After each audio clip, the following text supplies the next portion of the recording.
Hello everybody, welcome back to another video. And today in this video we are kind of starting up another video talking about love and kind of like what other philosophers talk about love and kind of what I just kind of think about love in general. And we're going to start off with Plato, which Plato is kind of a very much of a person who is kind of smart whenever it comes down to love and everything. He talked a lot about love. He came up with like some very, very good ideas like the love ladder. Ladder of love, and basically or Scalius Amoris, which that's the actual name of it. But it's basically like, this isn't about like really finding your other half, as many people would kind of believe.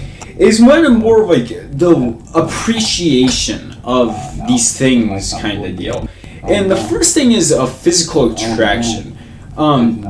You should appreciate the beauty of people and the beauty of your body and just others and stuff. Like not in like a weird sense, but like for example, like whenever you look at a bodybuilder who has worked their whole lives to get there and be this some guy like the best of the best, and you can't really like sit there and be like, man, that guy is such a ugly guy or whatever. You had to sit there and actually like appreciate the beauty of the art he did on his body and stuff. And even if you don't sit there and think like the muscle actually looks that good, it's still like the appreciation of the art that was like built and sculpted upon the body there. And even the same with women. I mean, women can also have that exact same thing with them. And it's just like that type of stuff. Like you can really like, you should appreciate that. Like, or like for example, your face. Some people have like really good jawlines and stuff. And not to like be like black pill or anything, but you should still appreciate it. Because I don't care really like what black pill community says or anything. I personally think having just a good jawline in general is a good thing. I mean, I don't really care about mugging or anything. Like, fuck mugging. It's just more about that is a really, really weird thing. But now you should, like, now we're going to go into the second part of this, and that's love of all beautiful bodies. Now, what does that exactly mean? And it's kind of the belief that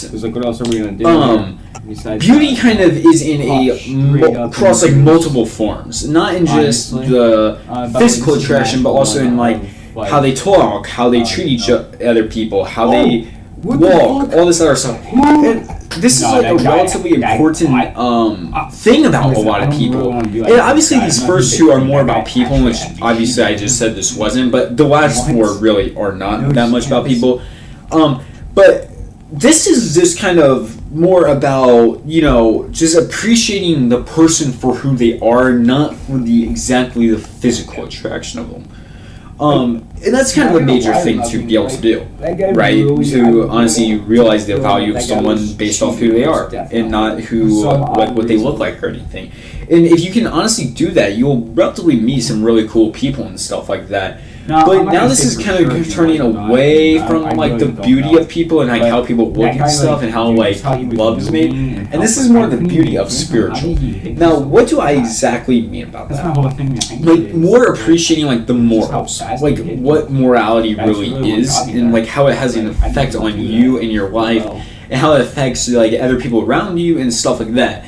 You should appreciate the fact that morals do exist. Because without morals, you would be in a lot worse situation. And honestly, it is beautiful at how humans they didn't even have the thought in their head at the start of this, kind of came with this idea of what was right and wrong. And even if it's not always perfect or anything, it still has a beauty to it. It has some type of beauty to it. Because to have like a cognitive thought like that, to be able to sit there and look around you and say that is wrong what you're doing, is a beautiful thing that not a lot of animals really have, and most animals don't. Like for example, elephants have that sense of morality, but for example, a tiger really doesn't. A tiger really doesn't give a fuck. Like, I'm just gonna admit it and everything. A tiger really could give a rat's ass if a fucking chimpanzee and another chimpanzee were fighting. They're gonna be looking at that and saying, 2 free meals for me. But there's been cases where elephants have broken up fights and stuff, and that is a beautiful sense of morality. And I would have to say that is a beautiful thing that you have to kind of appreciate with those animals, because it's just like a different thing like that. But we're also going to talk about the beauty of nature. Now, I think that is also a really beautiful thing to kind of think about. Because you can't you can also kind of see it and everything. But the reason I think that is so beautiful is because it's the same kind of reason of morality. How do you kind of come from nothing? Even if it's true, even if it's true or not, my enemy. I mean, and that's what we're it is kind of crazy, like how you would be able to comprehend that. Like even if it's true, like if all religions are true, how could you comprehend that and stuff? I just don't really understand that one always. But also another thing is like the love of beauty, love of beautiful laws and institutions. Basically valuing ethics and political beauty. And what does that exactly mean? So more of like the ethical part is more of like how things are done, how things are treated, how you treat humans, how you treat nature, how you treat all this other stuff. And this also kind of falls back on morals, because ethics and morals are kind of closely related to each other. And Plato once again talks about, this is all one like major thing of Plato, so this is like a major distribution by Plato. We're on the fourth or sixth of these. Oh my god, but basically, he was talking about like the value of how like you treat nature and how all this stuff, and also the political beauty of like how do kings or presidents or senators or representatives of your district or whatever really honestly represent you. Do they represent you good? Because if they do, you should love them. You should find the beauty in that stuff. Like the love of the beauty of that. You shouldn't love the beauty of cruel, unfair, unjust systems, and that's a major thing. But you should still kind of look at that stuff with kind of a bit of beauty at those unjust systems, and sometimes because it is still crazy to kind of just sit there and think, how the hell did humans get this far down a rabbit hole sometimes? And it's really weird, because like humans have sometimes thrown out their full morals and ethics for political beliefs, and I just think that's something so weird, and it's not really beautiful or anything, but it's weird, and it's something that I love to study and stuff like that. But the love of knowledge itself. Now, what does that exactly mean? It's more the love of the fact that you can know stuff and you can learn stuff and you can understand stuff, and that, there's some type of better greatness to you than other animals, kind of, because you can have more of an understanding of the world and what's happening around you and stuff like that. And not to say that animals are less valued than humans because of it, but there is a different level of, I guess, kind of value in my mind comparably to a cow and a human. I mean, I'm gonna personally eat a cow. I will not eat a human. That is a fucking crazy thing for me to be saying here, but that is the greatest analogy I can make here. Is I would never, that's the difference in the value. And you can sit there and say, oh, I don't value a cat no differently than a human, but you kind of do. Because once again, in a survival situation, if there's a human and a cat, guess who we're cooking up first? The cat. I'm just saying, I'm not going to eat a human, I'm going to eat a fucking cat before I eat a human. And that's just kind of that thing. How the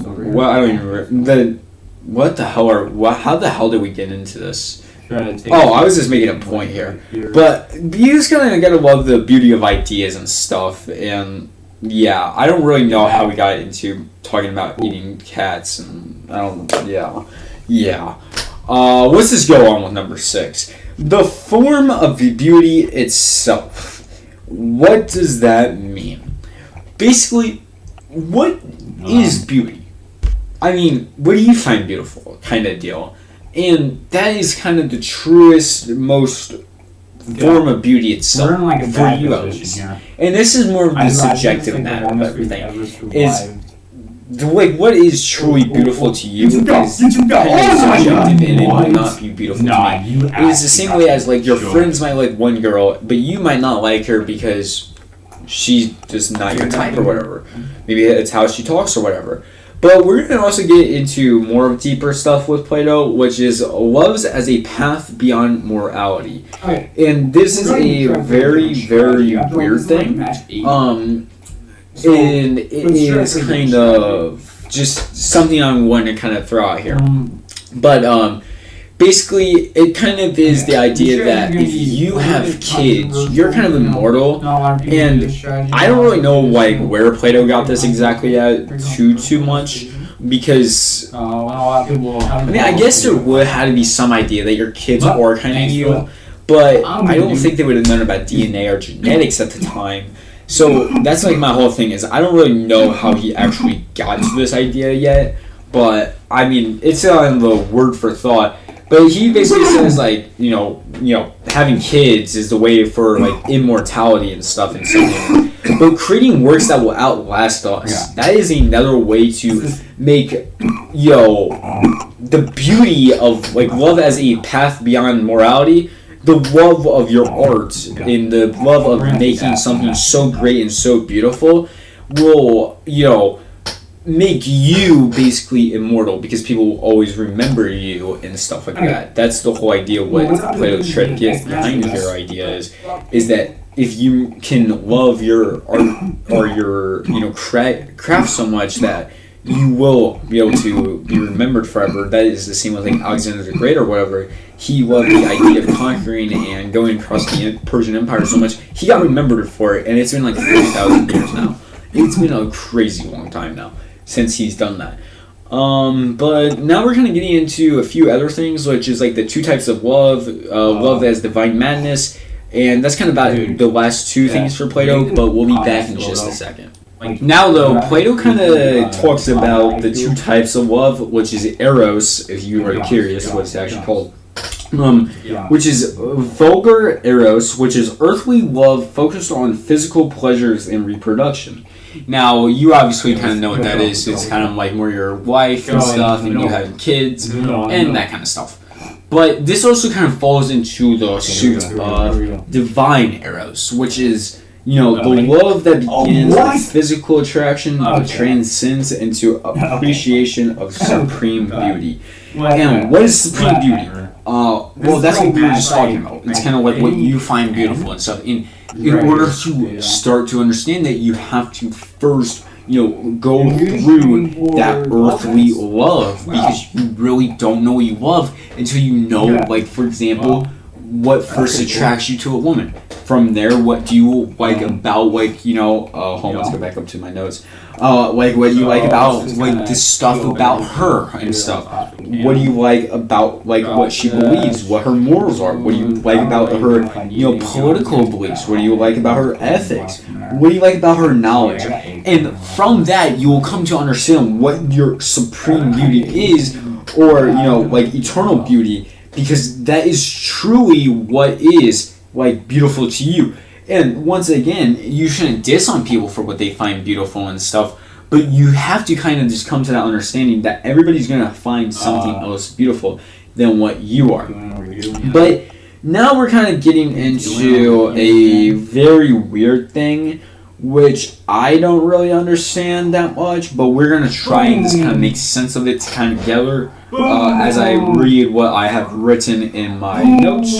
So this is what it's called: love as divine madness. In the Phaedodos, Plato describes love as a divine madness, a powerful force that can inspire us towards philosophical truth. He writes that virtue begins with a love of beauty. The other virtues, justice and truth, must be found lovely before they will be diligent pursued. Which makes basically really no sense. But I think what he's trying to basically say is that you have to understand justice and truth before you can kind of pursue justice and truth. And without understanding what justice and truth is you're not going to really get anywhere with it. Because if you pursue justice and truth but don't really truly understand what it is, I mean, are you doing anything good? That was definitely crazy. But is there anything else I really want to talk about here? not really with Plato, but we're going to move into our next philosopher, which is going to actually be Aristotle, which is very Okay, guys, so we're going to more talk about Aristotle and what he believes about love. And he said, first thing he says is love as a reciprocal friendship.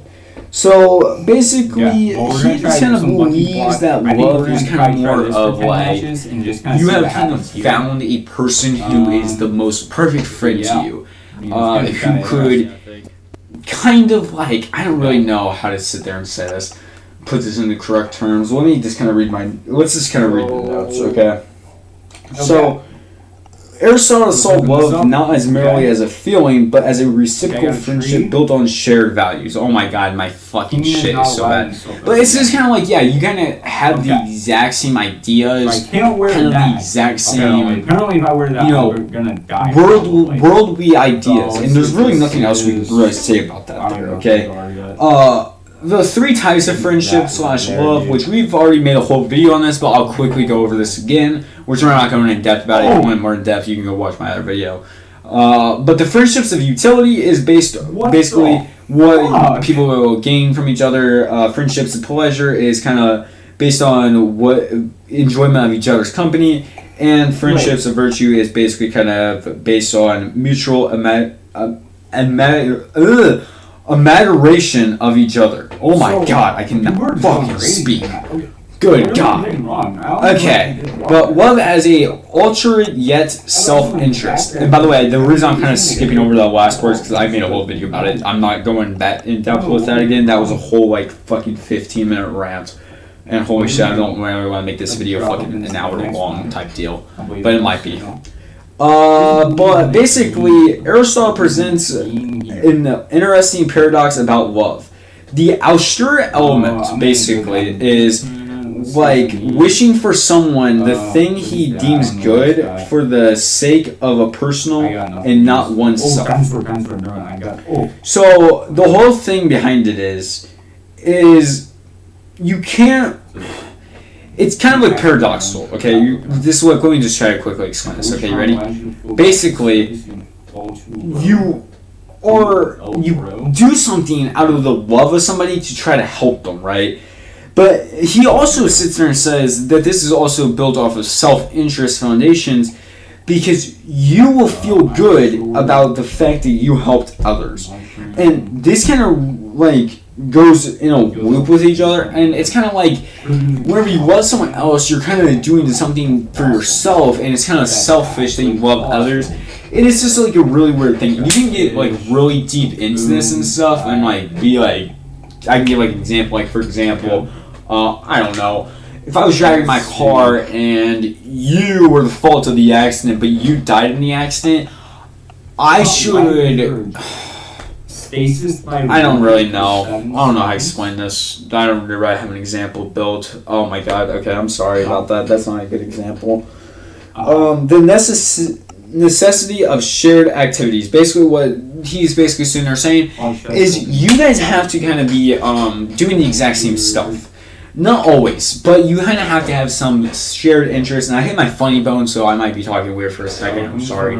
But basically, you guys have to kind of have shared interest with each other. Like, for example, if I like to be outdoors always, and you like to sit there in front of an Xbox for 12 hours a day and play Xbox, we're not going to have any interest with each other. Like, there's no point about me and you even really going and talking to each other, any of that other stuff. It just doesn't make sense, right? Because once again, you know, you have nothing in fucking common in the first place, so you're not going to really be spending time with each other in your free time. Because one's going to be wanting to be inside, the other one's not going to be wanting to be inside. And that's the whole thing that Aristotle is trying to get at here, is you have to have these shared interests that where you will want to actually, you know, basically be with each other. But I'm about to be back in just a second. I'm going to get more notes on these last two. But romantic love and Aristotle's framework and love across different relationships. So I'll be back in just a second. Okay, guys. So we're going to kind of more skip his romantic love Aristotle framework just because I just don't really think it's that important to our conversation here. This is more of like talking just more about love across every type of thing. Not even just physical, but also just kind of friendships and stuff. But, for example, love across different relationships for Aristotle is like between equals, like friends is more of like, you kind of have to be both virtuous. If you guys aren't both virtuous, it will never work because, you know, it just doesn't that way type deal. And then also you got unequal relationships like parent and children, where more than likely the parent should love the child more than the child loves the parent. And the main reason for that is, and that's how it is going to be for a long time for parents at the start, because kids just don't really realize truly, I don't really know, like as a kid at least, I didn't really truly realize how much it kind of mattered, right? And in marriage for him, men and women come together because they just need each other for like having kids and stuff, like not really much else. And that was kind of more Plato's view on that stuff, is like Plato was not really, he didn't really look that deeply into like marriage and stuff, more of like in that other one that we skipped he did, but in the rest of these he didn't. And that was like the thing I kind of like, I mean not Plato, Aristotle. That's the thing I did like about Aristotle's belief compared to Plato's belief. And basically from these ancient Greek philosophers we've read today, which I'm not doing a whole video on every philosopher on this because we're going to do some modern day philosophers on this tomorrow I guess, but because this video was just so long of me talking about these guys in depth and stuff. But basically the whole thing behind it is based off of what these two people have said, I would more agree with Plato. Honestly, I would actually kind of agree with both. Both kind of do, because in friendship you kind of need it both to kind of be virtuous to each other. But that was something that Aristotle said, and Aristotle talked a lot more about friendships and stuff like that. But you also had Plato, who talked about more of physical attraction, and then from there the attraction of other stuff and the beauty of other things. And I find that also true. And it's just kind of like that type of stuff. Like, you just kind of, I do agree with both of them in certain aspects, and in other aspects I just don't. And that's the whole point of philosophy, though, is to understand ideas better and to come to your own conclusion of the idea. And that's the nice thing about all this. But I hope you guys did enjoy this video, and I hope to catch you guys in the next one, because the next one is also still going to be about love, but what more modern day philosophers thought.